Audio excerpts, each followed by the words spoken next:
Гласот на Америка на македонски. Преку една деценија вашиот прозорец кон САД.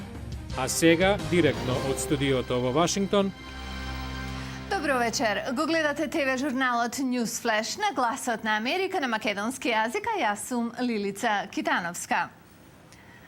Денес во САД се објавува најважниот економски извештај за месецов за невработеноста. Со ситуацијата на овој план ја започнуваме емисијава.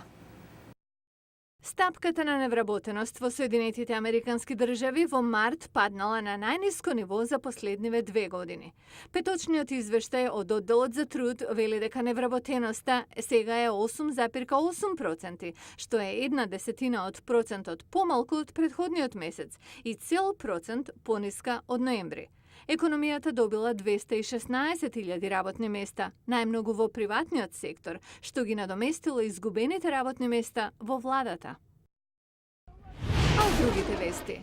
Либиските бунтовници го поздравија дезертирството на двајца високи пратеници од владата на Муамер Гадафи, додека властите во Триполи најавуваат зајакнати мерки да се спречи други високи представници да ја напуштат земјата. Мустафа Геријани е портпарол на опозицијата. Тој вчера од Бенгази, што е фактички главен град на бунтовниците, изјави дека верува оти режимот на Гадафи се распаѓа. Но тој додаде дека Гадафи е како ранет волк, што значи дека е опасен и дека сака да предизвика колку е можно повеќе штета, вели тој.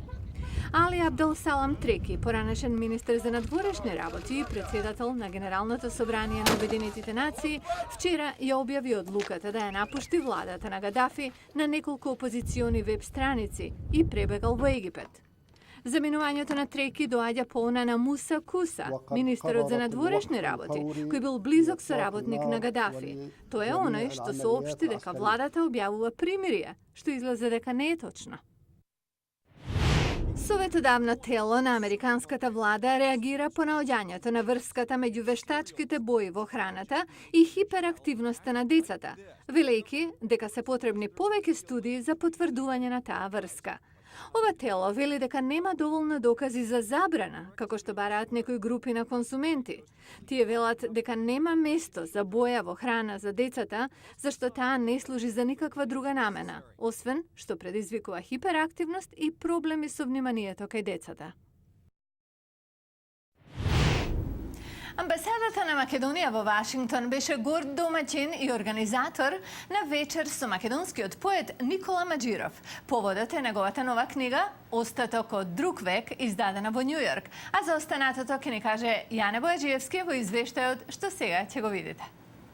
Македонскиот поет Никола Маџиров беше повод за ретка вечер и дружење во македонската куќа број 1 во Вашингтон. Промовираше стихови од својата најнова книга во амбасадата на Македонија. Претходно ја представил својата поетска реч на Њујоршкиот универзитет и универзитетот Џорџ Вашингтон. Читаше стихови на македонски. Лисјата гниеја, то работ на тротоарот, среброто црнееше врз кожата на работниците, но и на англиски. The streets were asphalted before we were born and all the constellations were already formed.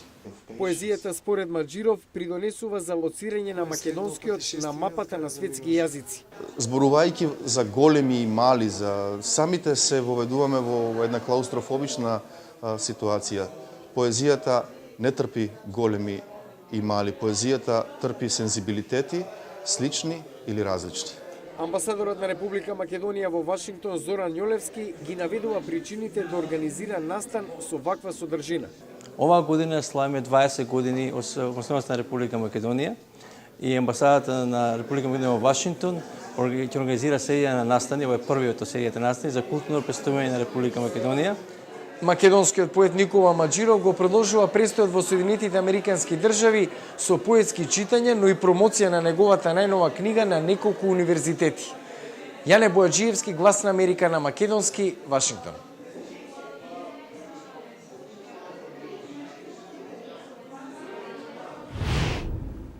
Градот Балтимор на исток на САД е познат како град на соседства. Тој е 21 град по големина во САД и има 225 различни заедници. Околу 100.000 евреи живеат во градот. Една од најстарите населби, Парк Хајтс, има значителна еврејска популација. За да овозможи чувство на безбедност на своите жители, полицискиот оддел на Балтимор постави лице за врска со еврејската заедница. Еве ја приказната. Во петок попладне, неколку часа пред да почне еврејскиот сабат, офицерот за врска со еврејската заедница од Балтиморската полиција, Кен Дикстин, патролира низ населбата. Евреите се упатуваат кон синагога.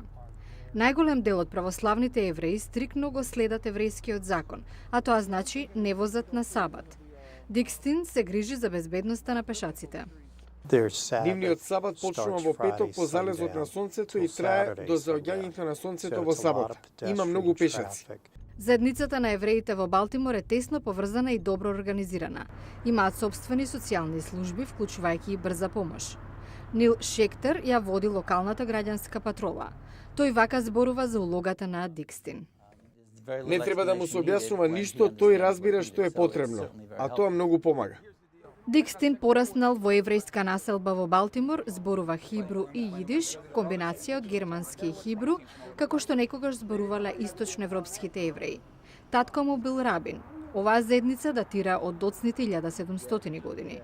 Денес има 55 синагоги. Една од најновите изградиле ирански евреи. Иранци држат многу од бизнисите овде. Оваа продавница е дел од популарен синџир во Сад, но се разликува од другите по тоа што е кошер, што ќе рече храната овде е приготвена според еврејскиот закон на исхрана. Покрај тоа што се грижи луѓето да бидат безбедни во нивните домови и бизниси, Дикстин вели дека најдобар дел од неговата работа е што се чувствува тесно поврзан со еврејската заедница. Главниот град на Сад привлекува посетители од многу причини. Деновиве на нив е додадена уште една изложба на ретки, интимни фотографии на познати музички имиња, за кои во 1970-тите ова бил нивни дом. Чак Браун, Боби Паркер, Мемфис Голд, големи легенди на ритамот и блузот, сите од Вашингтон и многу други.